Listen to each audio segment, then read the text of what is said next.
Miller factory तकरीबन ही बंद है जो 32 लाख 13 कीता बंद ही रहनी है। हां बंद है हिसाब है एक 32 लाख 13 दा ट्रैक्टर हुन कौन लवे इथे कोई 70 मोटरसाइकिल जेडी लेनी मुश्किल हो गई है 1.5 लाख दी।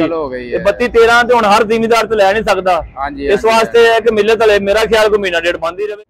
ये अस्सलाम वालेकुम भाई साहब। वालेकुम सलाम। भाई साहब की हाल ठीक ठाक हो? अल्लाह दा करम सुनिया। ते की सूरत हाल आज मार्केट दी? सूरत हाल बाजी आज ते सूरत हाल एहो जी है कि कोई आदमी शेर दा रेट पुछन में नहीं आया। अच्छा हालात बिल्कुल संगीन ने, रेट वधन दे नाल गाहक बहुत ज्यादा रुक गया है। हां जी हां जी। हले के अज सीजन है। हां जी सीजन च गाहक नहीं हैगा। लेकिन ये दोस्त कल आए सन, कल ट्रैक्टर दा रेट जेड़ा सर जी है सी 31 लाख 85 हजार और 32 पूरा मंगदे 95 दा विकदा है। 10 हजार दा डिफरेंस हैगा जर्नल पैंथर च। अच्छा रेट मुनासिब है लेकिन गाहक नहीं है। अच्छा जी सर जी। मतलब गाहक आज तो बिल्कुल नहीं है, कल मतलब है थोड़ा बहुत आंदे। जी बिल्कुल कल दोस्त आए सन ईद तो बाद जड़ियां छुट्टियां गुजरियां उन्हां दे विच कईयां लोकां नूं जरूरत सी।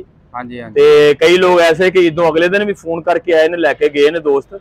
लेकिन सीजन दा ये हैगा है कि प्रॉपर वाला काम जिहड़ा वो कोई नहीं हैगा। हफ्ते च 1-2 दिन लगदे ने, कोई 2-4 ट्रैक्टर विकदे ने, फिर हफ्ता चुप च बीती है। ट्रैक्टर बहुत ज्यादा है मार्केट च, गाहक नहीं हैगा। हां जी बाकी ये मजीद मार्केट सुनन च आ रहा भी रेट कोई आंदे वधने ने कोई आंदे घटने ने। सर जी रेट वधन वाला चक्कर ते हुण मेरा ख्याल नहीं होना चाहिए। हां जी जेडे हालात हैगे ने 32 लाख 13 हजार दा ट्रैक्टर अगे है ते आ सीजन है, इहदे विच कम से कम 7000 ट्रैक्टर एक महीने च जेड़ा लोकल सेल कर जांदे सी। हां जी ते इस महीने च मेरा इना 700 भी नहीं कीता होना। प्रोडक्शन दा मिलत नूं भी पता लग गया रेट वधन वाला चक्कर नहीं हैगा। लेकिन ये हैगा कि हो सकदा कोई रेट अल्लाह करे कोई 2-2.5 लाख थल्ले डाउन हो जावे, कोई कंप्रोमाइज हुंदा है या हो रहा है, अल्लाह खैर करे, फिर गाहक शायद निकल आए। फिलहाल ते गाहक जेड़ा ट्रैक्टर लैन ते राजी नहीं हैगा। नहीं राजी है। बाकी सुनने च आंडियां ने डॉलर थल्ले आउणा हो सकदा ट्रैक्टर ने जी। उम्मीद ते यही है, उम्मीद ते दुनिया कायम है। अल्लाह करे जी जिमीदार कुछ ना कुछ रिलीफ मिले, कोई जिमीदार आवे, असा भी इत्थे जेडे असा भी गाहक देखिए, कोई असी भी गाहक कोलों अपना रोजी रिज़्क कमाइए। हां जी हां जी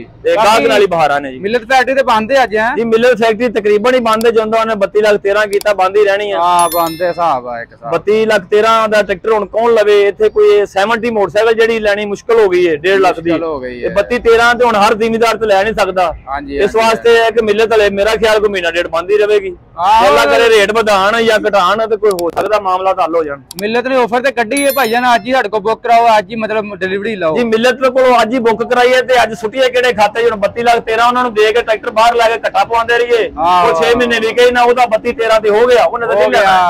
लेकिन बाहर मतलब गल पता की गाहक नूं ये चाहिदा मिलत नाल लैण नाल मार्केट नूं ले लैण 32 च मिलन दिया 31 90 च मिलन दिया। दोस्तां नूं समझ लग गई अगे आउंदे कि मिलत चों ट्रैक्टर लेना। हां जी हुण दोस्तां नूं समझ लग गई है बाहर जेड़ा कोई 5000 ट्रैक्टर खड़ा 5000 तो जेड़ा चंगा लगदा ओनू खन्नों फड़ के कढ लो ते अंदरों जेड़ा पैसे जमा कराते जो भी मिल गया लेना पैना। उत्थे ते भी नहीं किसी ने कहना ये मिट्टी लगी है, इत्थे बाहर नखरे करदे ने गाहक, इहनूं टाकी मारो जी इहनूं धोवो।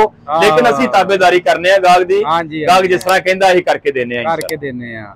बाकी आज हफ्ता ही आज तुहानूं पता बैंक बुंक बंद ही, इस करके हफ्ते वाले दिन ज्यादातर मार्केट का ठंडी हुंदी है। जी ठंडी हुंदी है लेकिन सीजन के मुताबिक वेखिए ते इतवार नूं भी गाहक आ जांदा है। लेकिन सीजन च हफ्ता या इतवार या पीर या मंगल गाहक होना चाहिए। गाहक नहीं है कि ये महंगाई दा सारा असर होया जिमीदारां ते। जिमीदार इस लायक नहीं बेचारे कि 32 13 दा ट्रैक्टर ले सकन। अच्छा मुश्किल हो गया, बहुत मुश्किल है। बाकी है 240 दा रेट बंदे पुछदे ने, की मार्केट रेट 240 जेड़ा है 20 लाख 20 हजार कंपनी रेट है, बाहर भी इन्ने दा मिल जाएगा। इन्ने दा ही कंट्रोल कंट्रोल ते मिलेगा हाजिर। अच्छा ठीक है साहब, बहुत मेहरबानी। मैं ताबेदार सर।